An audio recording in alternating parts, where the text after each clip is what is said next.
Uncle Ronnie's retirement home. There's a place like his anywhere you see. In a city, suburb, farmland, or desert community. It requires a lot of space and diligent caretakers, you know. But it also needs to be isolated from where people usually go. Alas, rest assured, Uncle Ronnie is the man.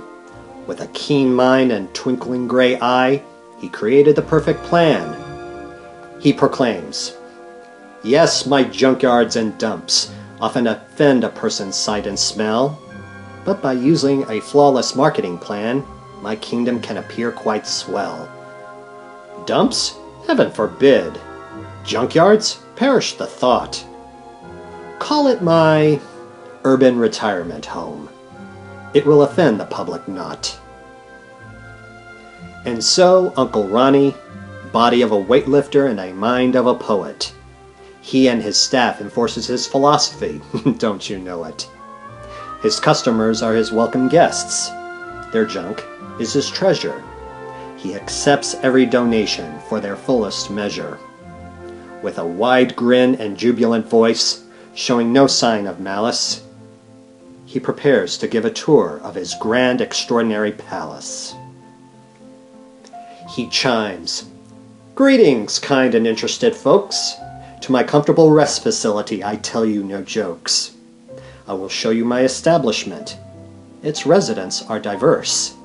Plentiful they are. Call them ugly. That would be perverse. Now, watch your steps. Walk with steady prowls. My tenants have problems holding in their mechanical bowels. Now see, a resident. That was a fad during his day. But alas, this Studebaker is wasting away. With dents for wrinkles and rust for liver spots. Quite a shame. He was big enough to carry many tots. And here I present to you a female mannequin, elegant and quite nude. She's retired for goodness sakes, so there's no need to be a prude. With grace and class, she wore many a dress in her time, from expensive ball gowns to dresses worth only a dime. Now she lounges, all battered and deformed, in a state of bitter obsoleteness, no chance of being reformed. As we stroll through the glamour section, kindly look down at your feet. I will present to you a little aromatic treat. A perfume bottle, whose crystal shell is cracked and empty. But hey, it still smells of jasmine. How's that for longevity? Now here stands a rack of clothes, from men's pants to women's dresses.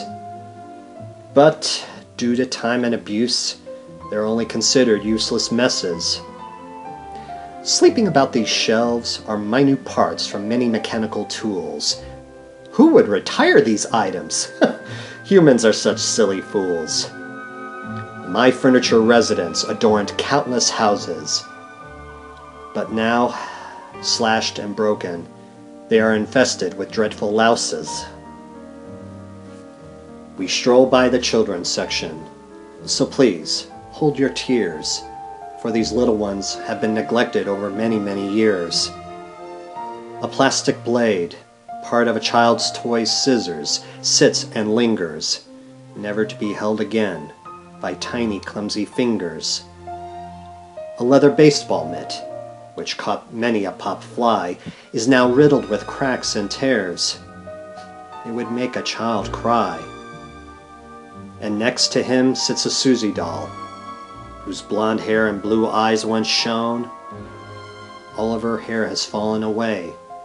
She's aged into a lonely crone.